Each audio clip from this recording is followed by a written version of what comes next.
Hello all, welcome back. This is C. Abhishek Subramanian and today we continue on our 10th lecture. ठीक है, 10th lecture of our direct tax CA IPCC right from the module for all of you. ठीक है, अभी तक हमने क्या क्या देखा है. We have seen 9 lectures. 9 lectures में से we have covered your basics, your residential status, then we have covered the 5 heads of income, we have covered set off, we have covered clubbing. All of these lectures I have already covered up. ये मैं ला रहा हूँ directly from the ICI module for all the students who are not able to cover the topics from the module. इसमें मैं आपको thoroughly illustrations पूरा cover कर रहा हूँ as well as your explanations which are required as and when the illustrations are tricky. तो आपको illustrations तो 100% basically मैंने cover किया, जहाँ पे मैंने step by step आपको explain किया कि module क्या कर रहा है. And for a subject like tax you need to know the why of the subject. क्यों हो रहा है. Until unless you are clear with your concepts and clarity नहीं है, तब तक आप टैक्सेशन क्वेश्चंस नहीं कर सकते हो. ठीक है. So if you are new to the channel and if you have not watched the previous 9 lectures for completely free for all of you, please go and watch them now. And if you're new to the channel, please subscribe and hit the like button, share button and click the notification bar to stay updated throughout the series of lectures. Today के lecture में what we are going to do is something called as deductions from gross total income. Deductions जो word होता है that is related to your taxation after income is computed. ठीक है. Once your gross total income that is the total income from the respective 5 heads is computed, set off clubbing provisions everything have been given effect to, उसके बाद आपका आता है gross total income. वो gross total income से when we reduce the deductions, eligible deductions जब कम कर देते हो उसमें से, तब it results in your total income. वो टोटल इनकम पे यू पे द टैक्स. फॉर एग्जाम्पल अगर मैंने 100 रुपीज़ कमाया है तो गवर्नमेंट बोलता है तुम मेरे को 100 रुपीज़ पे टैक्स दो. लेकिन मैं बोलता हूँ गवर्नमेंट रुक जाओ, मेरे पास कुछ एलिजिबल डिडक्शंस है. अब वो डिडक्शंस कैसे हैं, समझो 20 रुपये के एलिजिबल डिडक्शंस हो गए, तो गवर्नमेंट बोलता है ठीक है तुम वो 20 रुपया रिड्यूस कर दो. तो आई रिड्यूस 100 में से 20 रुपीज़ एंड आई पे tax on 80 rupees. Thus, in the above question, 100 is my gross total income, 20 is my deductions and 80 is my total income. This is the basic crux of this entire chapter. Now, deductions as a separate chapter बहुत लंबा है. ठीक है. It is very huge and it's not complicated but it's huge. ठीक है. आपके पूरे ICI के direct tax में the chapters which I personally feel are enormous or huge to cover are basically your deductions, your TDS chapter, your salaries and definitely PGDP. ये सब बहुत ज़्यादा vast है. ठीक है. So what I am planning for this particular lecture is ये जो deductions का topic है, there are 21 illustrations in this given topic. Yes, तो deductions कैसे हैं? There are 21 illustrations in this particular chapter. So if I cover all the 21 together, it may add up a little bit too much on the students. ठीक है. तो इसलिए what I have decided is deductions का जो chapter है, I'll be breaking it up into 2 sections, which will be part A and part B. Part A में around approximately 10 or 11 illustrations I'll cover and the remaining I'll cover in part B, so that you get to know the things properly without confusions. Because आपकी confusions अगर रहेगा तो मेरा ये lecture या किसी का भी lecture देख के there is no point, you will not grow after getting this knowledge and spending time.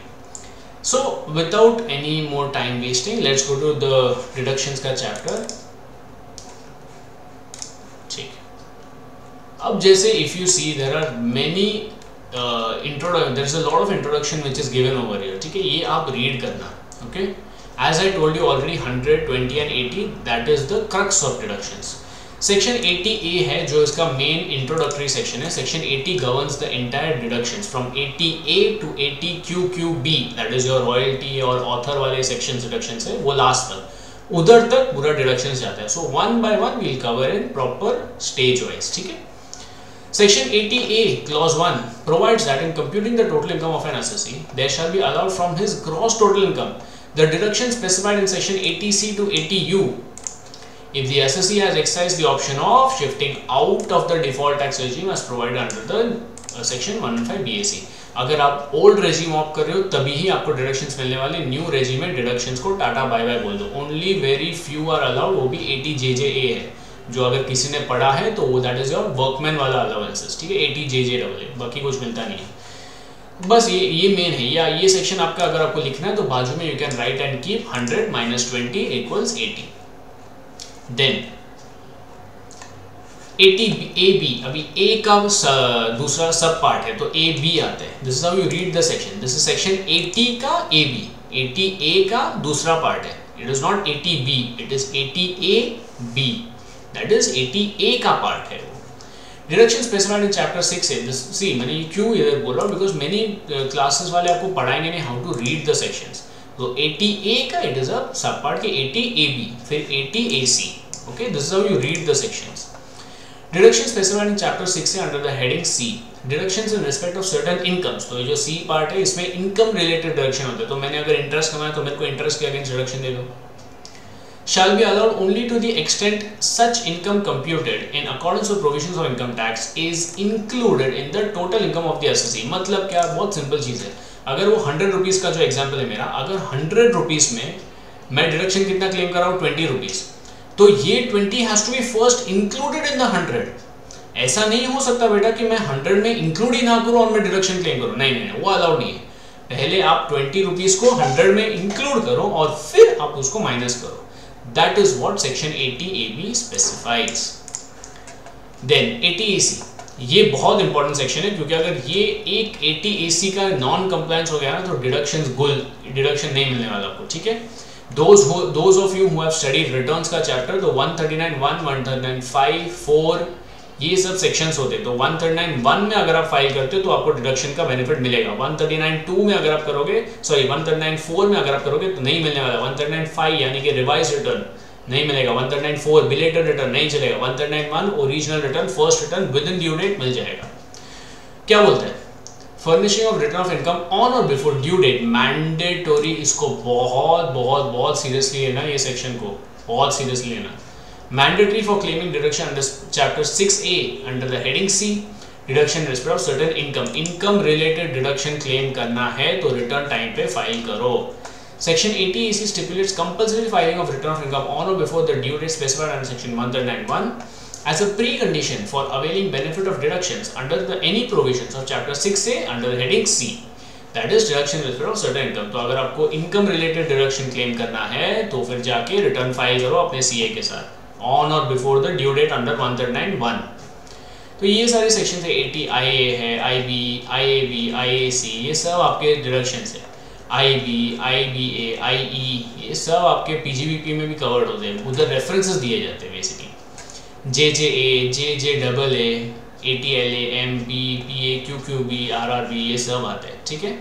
अब ये देखो, the effect of this provision is that in case of failure to file return of income on or before the due date, the undertaking would lose the benefit of deduction. नहीं मिलेगा deduction, भूल जाओ. Moving on to first illustration, first question देखते हैं. Examine the following statements with regard to the provisions of Income Tax Act 1961. चलो ठीक है. For grant of deduction under section 80JJAA, filing of audit report in prescribed form is a must for a corporate assessee. Filing of return within the due date laid down in section 139(1) is not required. क्या ऐसा किधर लिखा है क्या? ये statement सही है कि नहीं है वो बताओ. ग्रांट डिडक्शन के लिए अगर आपको 80JJAA का डिडक्शन चाहिए तो आपको रिटर्न ऑफ इनकम 139(1) में फाइल करने का जरूरत नहीं है. ऐसा है क्या? नहीं है ना बेटा. ये देखो 80JJAA, you have to file a return of income within 139(1) JJA या JJAA, सॉरी. ठीक है.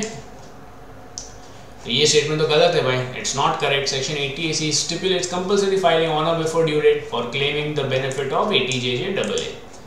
Next question. Filing of belated return under section 139(4) of income tax act will debar an assessee, मतलब उसको मना कर देगा from claiming deduction under section 80 QQB if the assessee exercises the option of shifting out of default tax regime provided under the section 115 BAC 1A. That is, he pays under optional tax regime, नहीं तो old tax regime. तो ये तो सही है ना. अगर वो 139(4) यानी कि बिलेटेड रिटर्न में करता है तो बिलेटेड रिटर्न में करता है तो उसको तो डिडक्शन का बेनिफिट नहीं मिलने वाला. तो करेक्ट है. As per section 80AC, the assessee has to furnish his return of income on or before the due date in order to be eligible to claim the deduction under 80 QQB. Okay. तो ये this is something which is very important, क्योंकि अगर किधर भी एक question में वो लोग ने क्या किया, अगर सिर्फ इतना डाल दिया कि 80AC कंप्लाई नहीं किया है, बिल्कुल डिडक्शन मत देना उसको. ठीक है. Now this is your first section ATC। ATC आपको बहुत सारे इन्वेस्टमेंट ऑप्शंस बताता है, विच इज लंबा चौड़ा लिस्ट है, ठीक है। You need to read everything and keep in mind from examination point of view. Some very common one are premium paid, LIC। आपने अपने खुद के लाइफ को इंश्योर किया, अगर आप किसी का डेथ हो जाते वगैरह तो उसके डिपेंडेंट को इंश्योरेंस मिलना चाहिए, तो वो टाइप ऑफ पॉलिसी जो लेते हैं उसका आप जो भी पेमेंट करते हो साल में, you can claim a deduction under section ATC। Premium paid on the insurance of the life of the individual, spouse और एनी चाइल्ड, माइनर हो मेजर हो फर्क नहीं पड़ता, तू, तेरे वाइफ, तेरे बच्चे, that's it. And in case of an HUF any member with there, अगर एक HUF अपने कोई भी मेंबर के लिए LIC भरता है चलेगा। This will include a life policy and an endowment policy. Life policy पूरे लाइफ के लिए भी, जब तक लाइफ है तब तक, या फिर एंडाउमेंट पॉलिसी भी चल जाएगा, दैट इज बोनस वगैरह टाइप्स। तभी यहाँ पे देखो डिडक्शन कितना मिलेगा आपको, अगर पॉलिसी जो है that policy is issued before 31 मार्च 2012 तो 20% ऑफ सम अश्योर्ड मिल जाएगा। फ्रॉम 1/4/2012 टू 1/4/2013, 1/4/2013 है, नॉट 31 मार्च 2013। बहुत लोग गलती करते हैं, जितने भी स्टूडेंट्स को मैंने पढ़ाया सब लोग 31 मार्च याद रखते नहीं है, इट इज फ्रॉम 1/4/12 टू 1/4/13, ठीक है। On or after this, but before this 1/4/13 के before you can say it is 31st March 2013, but remember what is specified over here, ठीक है।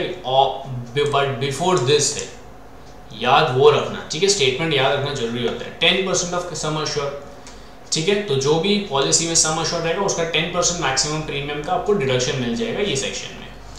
अगर वही 1/4/2013 ऑन और आफ्टर 1/4/2013 के बाद रहेगा तो क्या होगा, अगर वो जो लाइफ इंश्योरेंस ले रहे हो वो लाइफ इंश्योरेंस कोई डिसेबल्ड पर्सन है क्या, सेक्शन 80U वाला या तो 80DDB वाला, अगर ऐसा डिसेबल्ड पर्सन के लिए आप लाइफ इंश्योरेंस ले रहे हो तो आपको 15% ऑफ सम अश्योर्ड मिल जाएगा।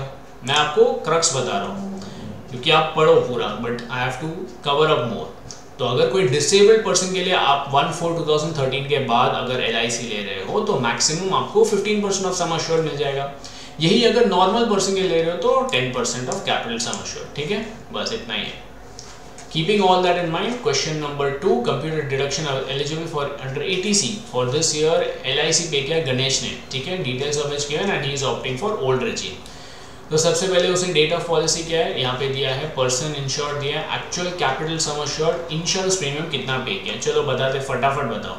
सबसे पहले उसने खुद के लिए लिया, अलाउड है, तो खुद के लिए कभी लिया उसने 33/2012, that is this from 1/4/2012 to 1/4/2013, नहीं उसके पहले का है, तो पहले का है तो 20% अलाउड है ना, तो 9 लाख का 20% कितना हो गया,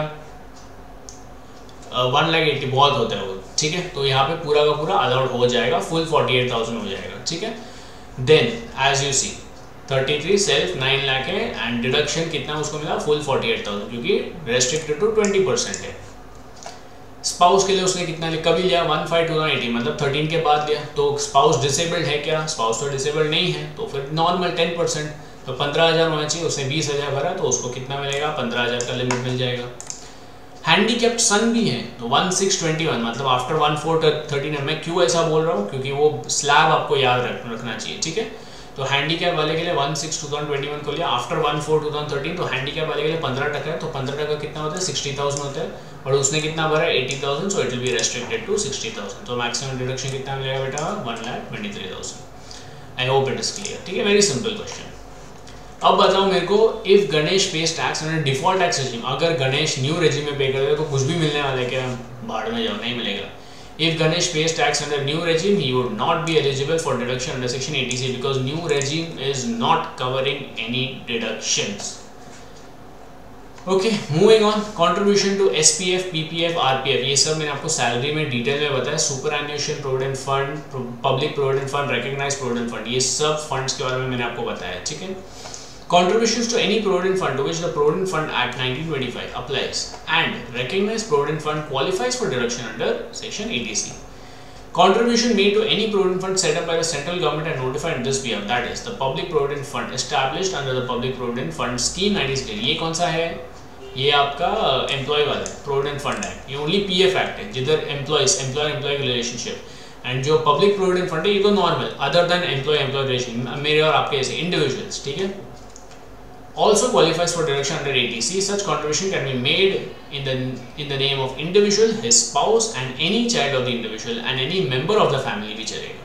In case of an HUF, the maximum limit for deposit is 1,50,000. Now, individual assessee resident in India has made the following deposit or payment in previous year 24-25. Very good. Contribution to PPF कितना किया है? 1,50,000 किया है. Insurance premium paid on the life of the, अभी आपको ना अगर if you want to save time immediately question पढ़ के देखना, अरे ये तो ऑलरेडी पीपीएफ में 1,50,000 दे दिया, एटीसी ब्लॉक हो गया, बाकी मेरे को आगे पढ़ना ही नहीं है, ठीक है. That way you should think, but read the question first. Insurance premium paid on the life of the spouse, उसके स्पाउस के लिए भरा है. पॉलिसी टेकन आफ्टर 1/4/18 मतलब 13 के बाद ही है, चलो ठीक है. अश्योर्ड वैल्यू मतलब सम अश्योर्ड 2,20,000 का कितना होगा? क्या ये डिसेबल्ड पर्सन है? नहीं है, नहीं है. तो क्या ये नॉर्मल पर्सन है? हाँ हाँ. तो 10% मिल जाएगा, तो 22,000 का उसने 2580 है, तो वो भी डिसअलाउ हो जाएगा, ठीक है. What is the deduction allowable under 80C? चलो बताओ मेरे को. 1,50,000 प्लस 22 1,72,000 करेक्ट? नहीं, as it is restricted to 1,50,000. Okay, I hope it is clear. Very simple question. PPF 1,50,000, LIC 22,000, 172 restricted to 1,50,000. Okay, चलो ठीक है.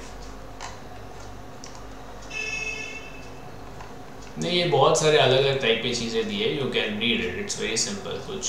कुछ भी टफ नहीं है.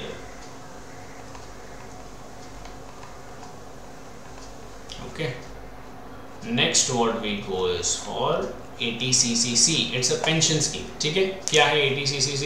Deduction in respect of contribution certain pension funds. Again ये भी ओल्ड रेजिम वालों को ही मिलेगा, न्यू रेजिम वालों को नहीं मिलता है. Eligible assessee where an assessee being an individual, only individual, no HUF, has in the previous year paid or deposited any amount out of his income chargeable to tax to effect or keep in force a contract for annuity plan of LIC of India or any other insurer for receiving pension from the fund set up by LIC or such other insurer, he shall be allowed a deduction in the computation of his total income. तो अगर कोई pension plan में आप LIC का डालते हो तो भी आपको डिडक्शन मिलता है 80CCC में, ठीक है. मैक्सिमम कितना मिलेगा? Maximum is 1,50,000. फर्दर अभी 80C, 80CCC और 80CCD1 ये सब का मिलाकर ही 1,50,000. ये आपको सेक्शन 80CCE में बताया गया है, ठीक है. तो ओवरऑल डिडक्शन ये तीनों सेक्शन का मिला के 1,50,000 ही होता है, बट इसका भी अलग से 1,50,000 दिया हुआ है.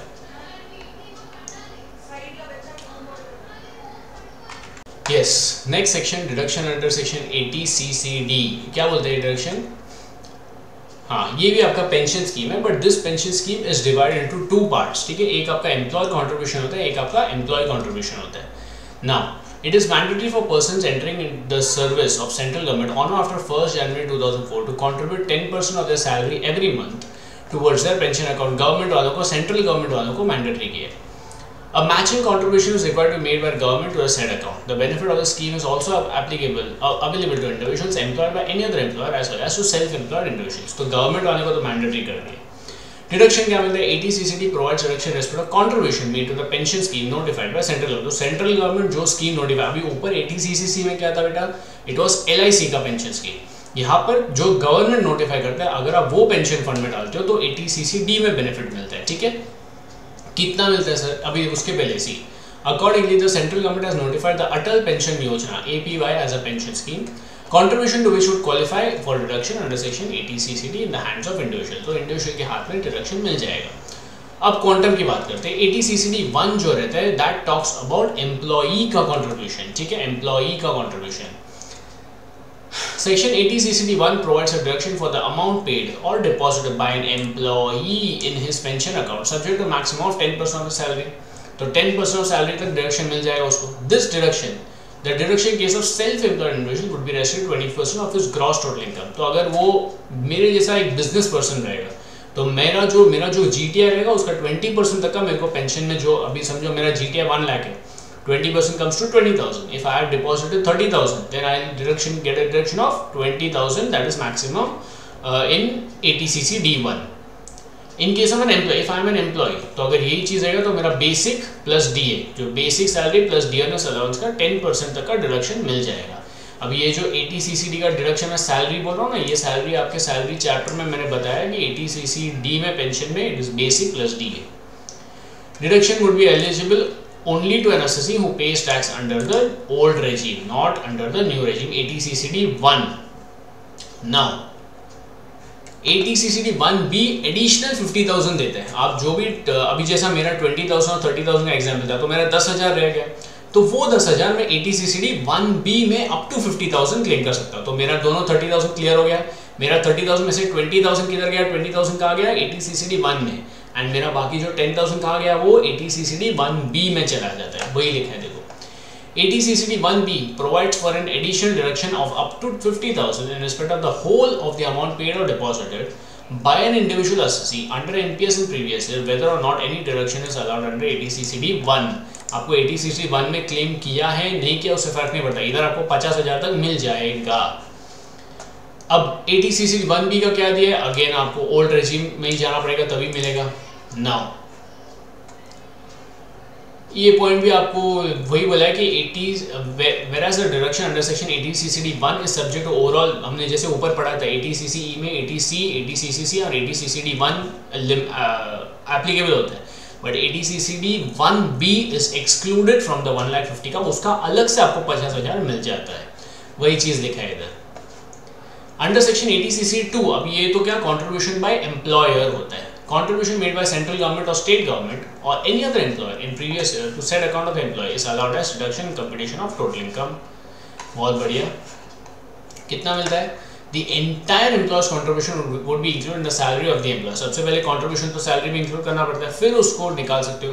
However, deduction would be restricted to, अगर वो central government या state government का employee है तो 14% of salary, and in case of contribution made by any other employer 10%। But ये भी चेंज हो गया है देखो, 14% of salary in case of assessee paying a default tax under 115 BAC।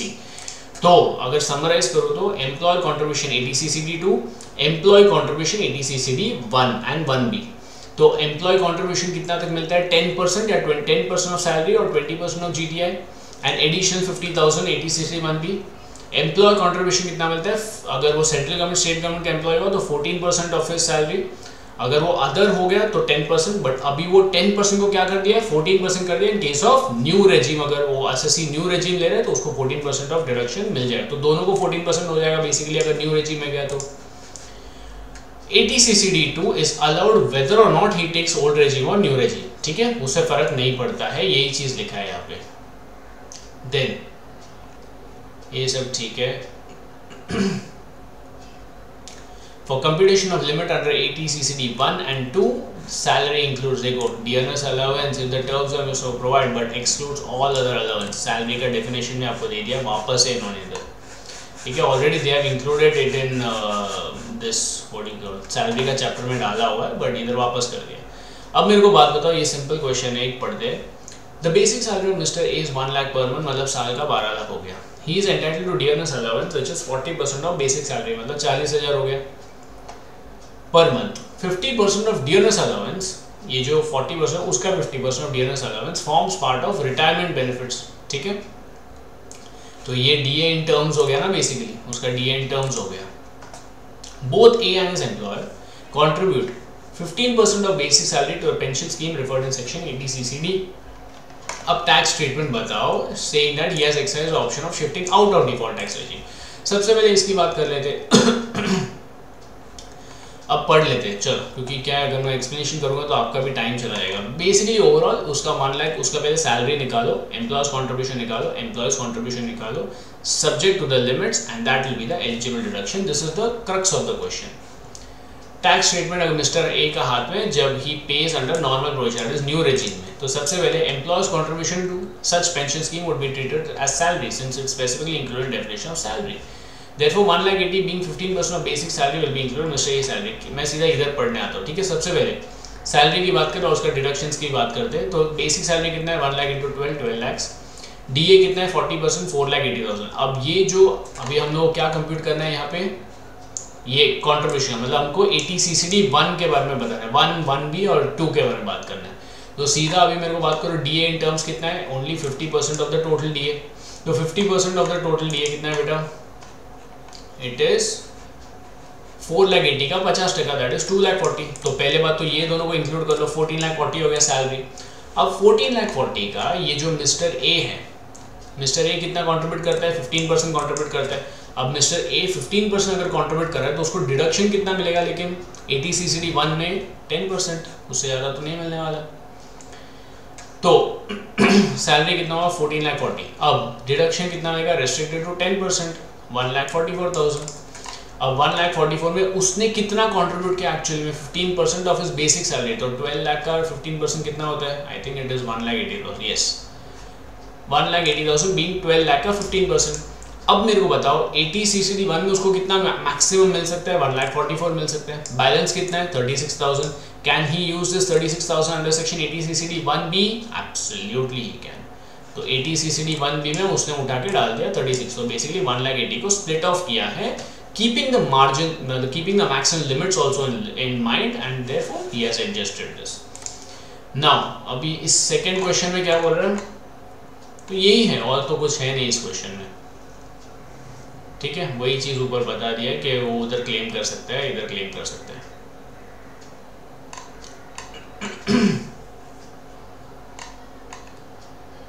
Okay, now what else is given.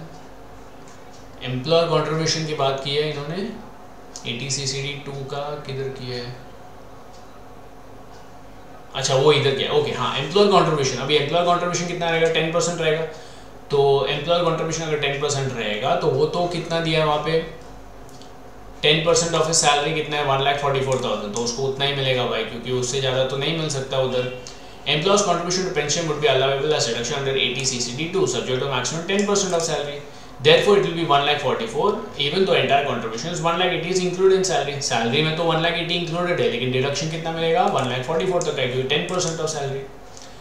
However, this deduction of employers' contribution 1,44,000 to pension scheme would be outside the overall limit of 1,50,000. ये तो मैंने आपको already बताया कि ATCCD 2 is excluded, ठीक है, ATCCD 1B is excluded.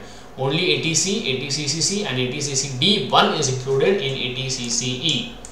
ये भी क्लियर हो गया। और ये क्या नेक्स्ट क्वेश्चन में क्या पूछा है, what would be answer if mister A decides default tax, मतलब न्यू टैक्स रेजिम में जाता है। तो बोलो बेटा न्यू टैक्स रेजिम में जाता है तो सिर्फ और सिर्फ ये ATCCD का 2 इज अलाउड, दैट इज 1,44,000 ही मिल सकता है। बट अभी न्यू रेजिम में जब वो जा रहा है, न्यू रेजिम में जा रहा है तो लिमिट कितना होता है, 14%। तो ये जो 14,40,000 है उसका 14% निकालो तो कितना आता है वो, इधर ये रहा 14,40,000 का 2,01,600। सो 2,01,600 का मैक्सिमम लिमिट उसको मिल जाएगा। बट उसने एक्चुअल में कितना कंट्रीब्यूट किया है, 1,80,000 कंट्रीब्यूट किया। तो अगर 1,80,000 कंट्रीब्यूट किया तो पूरा का पूरा अलाउड हो जाएगा, no problem at all. Accordingly the entire employ contribution of 1,80,000 would be allowed as deduction. Employer contribution because ATCCD 2 की बात कर रहे हैं, एम्प्लॉय कंट्रीब्यूशन कुछ नहीं, ATCCD 1 नहीं मिलेगा, ATCCD 1B नहीं मिलेगा, ओनली ATCCD 2 14% ऑफ सैलरी तक मिलेगा मैक्सिमम, और उसने 1,80,000 कंट्रीब्यूट किया, सो पूरा मिल जाएगा। I hope it is clear, quite a good question, आ सकता है एग्जामिनेशन के लिए, इंपॉर्टेंट मार्क करना। क्वेश्चन नंबर 6 की बात करते हैं। GTI दिया है 8 लाख दिया है और ये इन्वेस्टमेंट्स दिया है उसने, उसका एलिजिबल इनकम निकालो, ठीक है। एलिजिबल इनकम डिडक्शन, सिर्फ डिडक्शन से चाहिए वो लोगों को, ठीक है। तो PPF में कंट्रीब्यूट किया 1,10,000 उठा लो। ट्यूशन फीस दे दिया new Delhi education of son study in class 12th 45,000 ले लो, कोई बात नहीं। इधर ही आपका 1,10,000 45 1,50,000 हो गया, 1,55,000 हो गया, रेड्यूस टू 1,50,000। हाउसिंग लोन का प्रिंसिपल पार्ट रीपे करते हैं, डेफिनेटली इंक्लूडेड बट रेस्ट्रिक्ट हो जाएगा 1,50,000 में। Approved pension fund of LIC ये ATCCC में डालेगा वो 1,05,000 उधर भी, लेकिन इंडियन ATCCE में ATCCC एंड ATCCD रेस्ट्रिक्ट हो जाते हैं। तो ओवरऑल मैक्सिमम उसको कितना मिलेगा बेटा, 1,50,000 मिलने वाला है, उससे ज़्यादा तो मिलेगा नहीं। पढ़ते हैं PPF में 1,10,000 ट्यूशन फीस, 45,000 हाउसिंग लोन, 25,000 80,000। अभी ATC में इसको रेस्ट्रिक्ट करो 1,50,000। फिर CCC में पेंशन फंड 1,05,000 दिया, तो टोटल उसको 255, लेकिन as per ATCCE it has to be restricted to 1,50,000। यही चीज़ बोल दिया है उन्होंने। This is also good question, can come for some 4-5 marks, possible है, good question. Then you are having lot of deductions हो रहे now. Yes, ATD is a good section. Medical insurance, अभी जैसे ऊपर आपने LIC भरा, LIC भरने के अलावा आप हेल्थ इंश्योरेंस भी ले सकते हो, ठीक है, ईयर ऑन ईयर। क्या अगर मेरे को समझो कभी फीवर हो गया, ठीक है, फीवर हो गया, या फिर अगर XYZ पर्सन का एक्सीडेंट हो गया, फ्रैक्चर हो गया, या फिर अगर वो किधर खेलते खेलते गिर के स्पोर्ट्स पर्सन हड्डी का ऑपरेशन हो गया, ठीक है, या आईज का surgery, any kind of XYZ medical surgeries वगैरह हुआ, नॉट लाइफ जिंदा है लेकिन कुछ हेल्थ का लफड़ा हुआ, तो इन दैट केस आप हेल्थ इंश्योरेंस लेते हो तो हेल्थ इंश्योरेंस का भी आपको डिडक्शन मिलता है। कैसे मिलता है, पढ़ते हैं सीधा। Any premium paid otherwise then by cash, cash का 1 रुपया नहीं चलेगा। To keep in force an insurance on the health in case, या इंश्योरेंस ऑन द हेल्थ, या तो फिर contribution to central government health scheme, अगर आप CGHS में डिपॉजिट करते हो, या तो फिर आप प्रिवेंटिव हेल्थ चेकअप लेते हो। प्रिवेंटिव हेल्थ चेकअप मतलब आप ब्लड टेस्ट वगैरह करते हो, चेकअप करते हो बॉडी का, रूटीन चेकअप्स करते हो, तो ऐसे सब चीज़ों के लिए अगर आप पैसे भरते हो, कौन भरता है? इन केस ऑफ इंडिविजुअल तो वो self, spouse, dependent children, LIC minor major दोनों के लिए था, लेकिन यहाँ पे self, spouse and dependent children है। HUF है तो कोई भी फैमिली मेंबर, तो कितना मिलता है डिडक्शन? 25,000। अगर in case of the above persons is the age of 60+ years or more and resident in India, तो अगर ये इंडिविजुअल 60+ ईयर्स है, या तो इसका स्पाउस 60+ ईयर्स है, या तो इसके डिपेंडेंट चिल्ड्रन भी हो सकता है 60+ ईयर्स है, पॉसिबल है। अगर ऐसा केस है तो ये लिमिट कितना हो जाता है? 50,000 हो जाता है। Now any premium paid otherwise then by this to keep health, या तो प्रिवेंटिव हेल्थ चेकअप, यहाँ पे CGHS नहीं है। किसके लिए? पेरेंट्स के लिए CGHS नहीं दिया है, preventive health checkup and premium दिया है। इन केस अभी पेरेंट्स को दिया है तो सीधा 25,000 है, लेकिन अगर पेरेंट्स सीनियर है एंड रेसिडेंट इन इंडिया है तो 50,000 का लिमिट हो जाता है, ठीक है। तो समझो आप भी अगर 50,000 लेते हो और यहाँ पर भी 50,000 है तो क्या होगा? नीचे पड़ा हुआ है, ठीक है। ये देखो, in the case of an individual or any of his family members is a senior citizen, the aggregate deduction in respect of premium paid contributions in medical expenditure incurred as specified in 1 and 3, ये 1 and 3 का बात है, तो ठीक है। तो यहाँ पे 50+50 आपको 1 लाख तक मिल जाता है, okay, not an issue. Maximum 5,000 allowed as deduction for aggregate of preventive health checkup expenditure by any mode including cash, तो preventive health checkup cash में allowed है, mentioned in 1 and 2 subject to overall limits of 25,000 50,000 के case में। तो preventive health checkup अलग से 5,000 तक maximum limit दिया है, but again that particular thing is getting covered up in the whole of 50,000 and 25,000 का limits each। That is basically अगर प्रीमियम कम है और प्रिवेंटिव हेल्थ चेकअप ज़्यादा है तो फिर तो भी कंबाइन करके 25,000 तक ही कर सकते हैं, या 50,000 तक, ऐसे केस में भी It's irrelevant sometimes this 5,000, it's not much relevance नहीं है। थर्ड में क्या बोले, अभी जो प्रीमियम नहीं लेता लेकिन मेडिकल खर्चा करता है, जिसके पास कोई हेल्थ इंश्योरेंस प्रीमियम नहीं है लेकिन खर्चा करता है, तो amount paid on account of medical expenditure for self, spouse, parents, या तो सेल्फ, या तो स्पाउस, या तो पेरेंट्स के लिए, plus who is the age of 60+ years or more, plus resident in India, plus no payment has been made to keep in force an insurance on the health of such person। तो यहाँ पर बोल दिया कि dependent children, major minor कोई नहीं है, तू, तेरा वाइफ, तेरे पेरेंट्स, ठीक है। Self, spouse and parent, parents में स्पाउस के पेरेंट्स हो या खुद के पेरेंट्स हो वो नहीं बताया, ठीक है, but since it is written first self तो वो सेल्फ का पेरेंट्स ही अज्यूम किया जाना चाहिए according to logical reasoning aspect of law. तो कितना डिडक्शन है? 50,000 तक का डिडक्शन है। अब नीचे क्या बोल रहा है, अगर in case of an individual or any of his family members is a senior citizen, the aggregate of deduction in respect of premium, CGHS and medical expenditure as specified in 1 and 3 above cannot exceed 50,000। तो अगर तूने तेरे लिए premium भरा हुआ है और तू सीनियर सिटीजन है तो 50,000, और अगर तूने तेरे पेरेंट्स के लिए मेडिकल एक्सपेंडिचर किया, उनके लिए पास कोई इंश्योरेंस नहीं है, वो रेसिडेंट है, तो उनके लिए 50,000, लेकिन ये 50 प्लस ये 50 can not be 1 lakh, it will still be 50,000 only.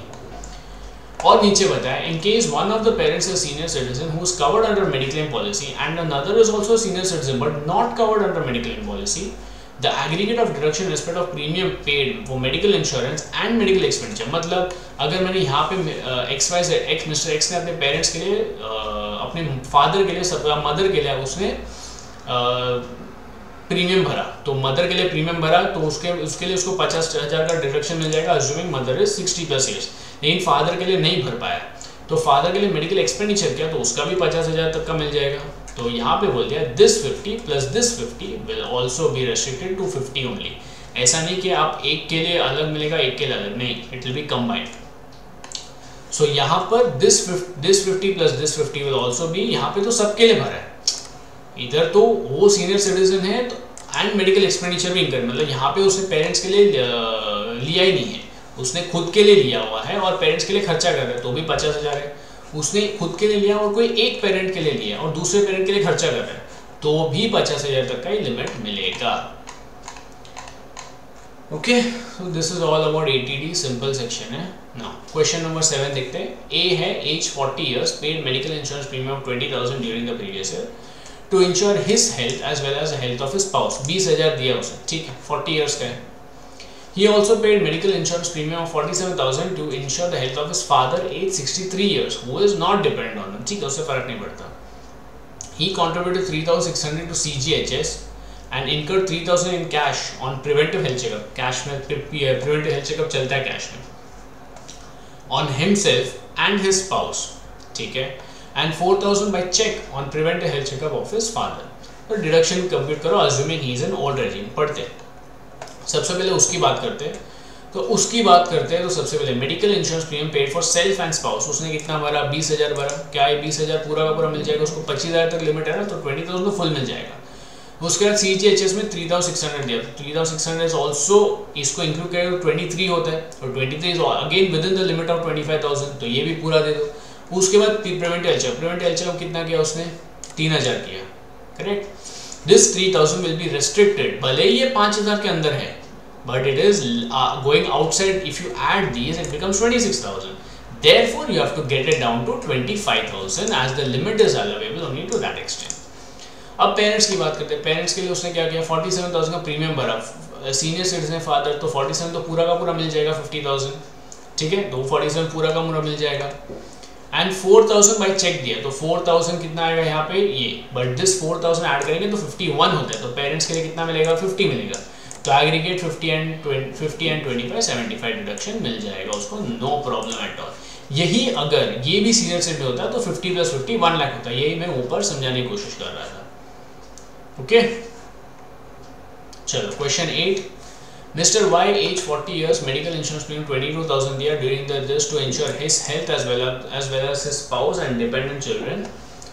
He also paid medical insurance premium।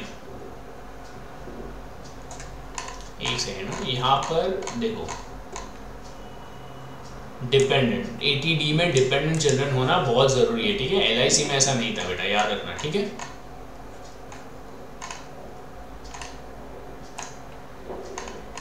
Sorry, okay, ठीक।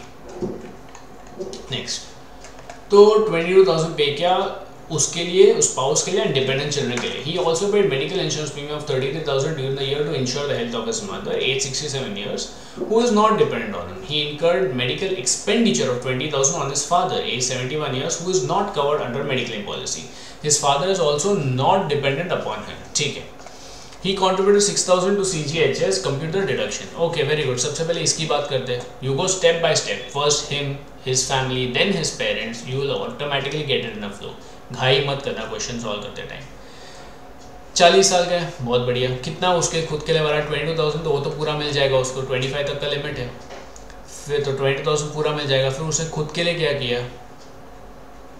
6,000 टू ड्यूरिंग द ईयर, तो उसका 6,000 में कॉन्ट्रीब्यूट किया CGHS में, क्योंकि पेरेंट्स के लिए CGHS अलाउड नहीं है ना बेटा, ठीक।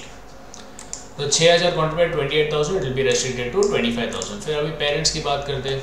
33,000 फॉर हिज मदर, तो मदर के लिए 33,000 दिया। फादर के लिए खर्चा किया उसने, तो ये 33 प्लस फादर का 20 इज 53, बट ये 53 will be restricted to 50,000 as per that above clause, ये वाला क्लॉज, दीज टू क्लॉजेस, ये जो नोट के हिसाब से, ये बेसिकली दिस नोट कि एक के लिए प्रीमियम लिया और दूसरे के लिए खर्चा किया।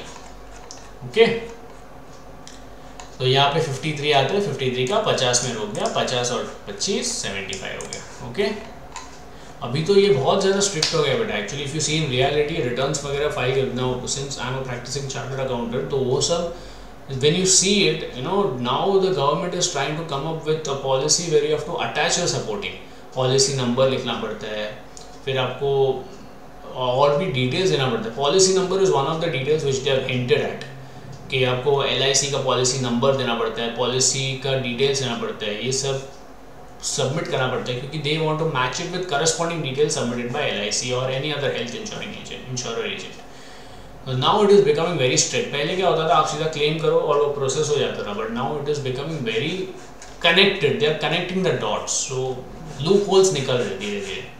And that's a good thing also, because only genuine things should be allowed in the returns. Unnecessary चीज़ें नहीं होनी चाहिए, नहीं तो वो फिर मतलब ही नहीं. कोई भी कुछ भी क्लेम करेगा और आप उसको प्रोसेस करोगे तो सही नहीं है. ATDD, now deduction in respect of maintenance including medical treatment of a dependent disabled. अगर कोई आपके साथ dependent person है और वो disabled है तो उनको डिडक्शन कितना मिलेगा. बहुत सिंपल सेक्शन है. एलिजिबल एसएससी ATDD में provides a deduction to an assessee who is a resident in India, being an individual or an HUF. तो वो assessee individual होना चाहिए या तो HUF होना चाहिए. वो क्या कर रहा है, वो he is paying any amount incurred for the medical treatment including nursing, training and rehabilitation of a dependent being a person with disability, or paid or deposited under a scheme framed in the central in this behalf by the LIC or any other insurer or administrator or the specified company for the maintenance of a dependent being a person with disability. तो basically क्या कर रहा है, अगर mister x है उसके पास एक disabled person है उसके साथ रहता है, उसका ध्यान रखते हुए मिस्टर वाई का, तो अगर मिस्टर वाई के लिए जो खर्चा कर रहा है वो बढ़िया डिडक्शन मिल जाएगा. या तो वो क्या कर रहा है, वो LIC को, मिस्टर एक्स LIC को पैसा दे रहा है और LIC अरेंजमेंट्स कर रहा है मिस्टर वाई का ध्यान रखने के लिए, तो वो भी डिडक्शन अलाउड हो जाएगा. कितना, फिर ये qualifies for deduction. The benefit of deduction under this section is also available to assessees incurring expenditure on maintenance, including medical treatment of persons suffering from autism, cerebral palsy and multiple disability. ये सब high level disabilities के लिए भी covered है यहाँ पे. Quantum कितना मिलता है, अगर deduction, quantum of deduction is 75,000 and case of severe disability that is a person with 80% or more disability, deduction shall be 120. Doctor certificate चाहिए रहता है. अगर वो सीवियर डिसेबल्ड कैटेगरी में आता है तो it is 1,25,000 flat deduction irrespective of actual amount. अगर एक्चुअल अमाउंट तुमने 10 लाख भी इनकर किया तो भी 1,25,000 मिलेगा. अगर वो नॉर्मल डिसेबल है तो भी 10 लाख इनकर किया तो 75,000 मिलेगा. ठीक है, ये आपका ATDD सेक्शन है. For claiming the deduction, the assessee has to furnish a copy of the certificate issued by the medical authority under the persons with disability, equal opportunities and protection of rights and full participation Act 1995, along with the return of income under section 109. जैसे मैंने ऊपर बोला ATD में वो लोग अगर changes आ रहे तो ATDD वगैरह में तो 100% लेके आएंगे, ये लेके आ गए. चलो क्वेश्चन 9 पढ़ते हैं. Mr. X is a resident individual. He deposits a sum of 50,000 with LIC every year for the maintenance of his disabled grandfather, who is wholly dependent upon him. The disability is one which comes under the persons with disability. This is Act. उसने certificate भी submit कर दिया. बोलो ATDD में claim आएगा कि नहीं. अगर मैं आपको बोल दूँ कि आएगा या नहीं आएगा, उसके लिए आपको रिलेटिव्स का डेफिनेशन पढ़ना पड़ेगा. डिपेंडेंट कौन है, वेरी इंपॉर्टेंट. ये हाईलाइट करना रह गया मेरा, सॉरी.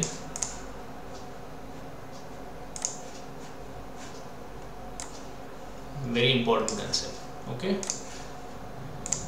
नाउ डिपेंडेंट का बात करते हैं. इंडिविजुअल मतलब कौन, the spouse, children, wife, children, parents, brother और sister of the individual who is wholly or mainly dependent on such individual and not claim deduction under section 80U in the computation of his income. मतलब जो disabled person है वो अपना return file करे तो वो 80U में deduction नहीं क्लेम करना चाहिए.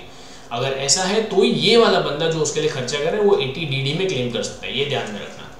HUF होगा तो any member of the HUF wholly or mainly dependent on such HUF and not claim ATU in his own return. ठीक है, तो क्या है, ग्रैंडफादर दिया है बेटा, ग्रैंडफादर इज नॉट अलाउड. ठीक है, तो वो मतलब उसके स्पाउस, चिल्ड्रन, पेरेंट्स, ब्रदर और sister of the individual wholly or mainly dependent होने चाहिए.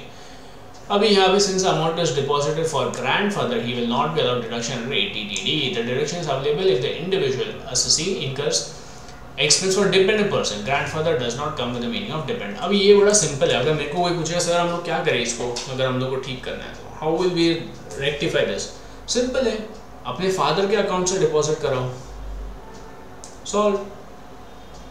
अपने फादर के अकाउंट से डिपॉजिट करो and let your father claim ATDD because उनके तो फादर ही है ना वो. सिंपल है.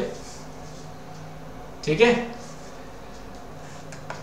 अब what will be the deduction if mister X had made this deposit for a dependent father. मिल जाएगा उसको. कितना मिलेगा अभी ये कुछ बोला नहीं है तो we assume it to be normal and 75,000 मिल जाएगा उसको. Dependent X will be claimed at 75. But ऐसा लिखना मत, आप लिखना कि सिंस इन्फॉर्मेशन नहीं है तो आप दोनों ही कोट करना. That is called sensible answer. दोनों ही कोट कर दो. अगर नॉर्मल रहेगा 75, अगर सीवियर रहेगा तो 1,25,000. Okay, so today we have covered 10 questions. I am stopping the lecture for now because deductions is very vast and हमने आज जो sections किए हैं, please go through the video 2-3 times. Deductions is not simple. मैं अभी वापस आपको बोल रहा हूँ, deductions is not simple. It is very complex and they can make it complicated because they are all very interlinked with each other. ठीक है, ATC, ATCCD, ATCCC, ATCCE, ये सब linked है. Please take time while studying deductions. It is very, very, very important and sometimes can be confusing. So today we'll do 10 illustrations. Part A में, Part B I'll be releasing it soon. So stay tuned. If you have learned something from this video, please I request you all to subscribe to my channel and please hit the like button, share button and subscribe button for sure. Because you know, if you subscribe and leave a comment, it definitely encourages me and makes me happy that I'm able to put some knowledge in your studying aspect and helping you to grow a little more. So thank you very much. I'll see you soon. Bye.